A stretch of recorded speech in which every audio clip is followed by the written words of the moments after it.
আমি না বুড়া মানুষে ভালোবাসা বোঝ আমি ফোন নাম্বার দিমু আল্লাহ যেমন আমার এমন একটা মানুষ মিলা দিবা। আসসালামু আলাইকুম সুপ্রিয় দর্শক শ্রোতা বন্ধুরা, আপনারা যে যেখান থেকে আমাদের এই ভিডিওটি দেখছেন সকলকে আন্তরিক শুভেচ্ছা জানিয়ে শুরু করছি আমাদের আজকের এই ভিডিওটি। দেখতে পাচ্ছেন ক্যামেরার সামনে একজন লাল টুকটুকে পরি বসে আছে, তার কথাগুলো আপনাদের সামনে চলুন তুলে ধরা যাক। আসসালামু আলাইকুম আপু। ওয়ালাইকুম সালাম। কেমন আছেন? অনেকই কষ্টে আছি, কেমন আর থাকবো। আপনার নামটা একটু কোন। আমার নামটা হয়েছে সাথী।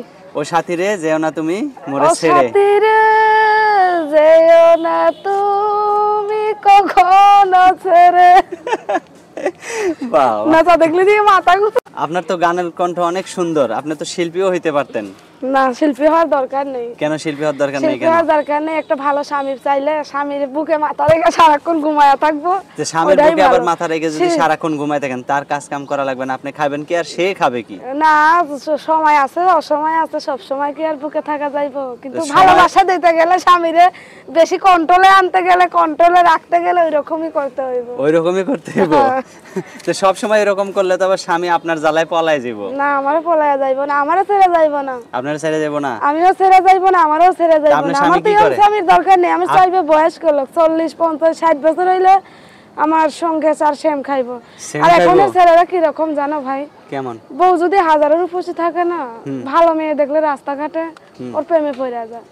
বয়স্ক লোক তো আমার ছেলে কিছুই বুঝবো না। সে কইব কি যে আজীবন যেমন সাথীর ওই বুকে দেখা আমি কোথাও যেমন না যাই, সাথীর কাছেই ভালোবাসা পাইলে আর অন্য মেয়েদের আপনার বুকে এতই মজা পাইবো? হ্যাঁ অনেক ভালোবাসা পাইবো। আচ্ছা অসংখ্য ধন্যবাদ।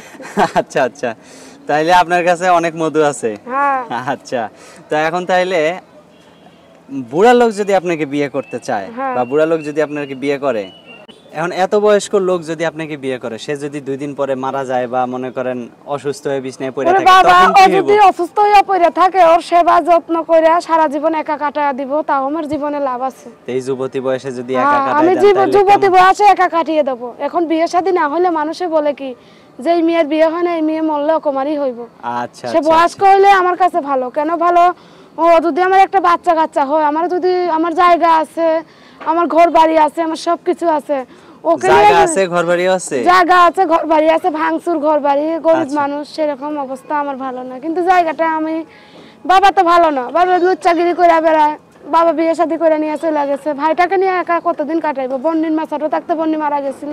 আচ্ছা, তো ভাইকে মাদ্রাসায় দিয়ে আমি মানুষের বাড়িতে টিলারি কাম করি, ফুলের মালা গেতা দোকানে দিয়ে আসি বিক্রি করতে। আচ্ছা, সেখান থেকে কত টাকা পান আপনি?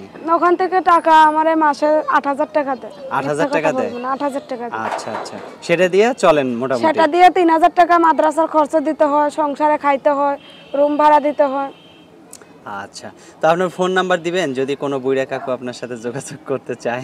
আমি না বুড়া মানুষে ভালোবাসা বোঝ আমি ফোন নাম্বার দিমু আল্লাহ যেমন আমার এমন একটা মানুষ মিলা দিবা, তার যেমন সামনে দাঁত না থাকলে দরকার পড়লে আমি সোনা দিয়া বাঁধায়া দিব। আমি সোনা দিয়া বাঁধায়া নিব, তার বয়স্ক মানুষের আমার প্রয়োজন।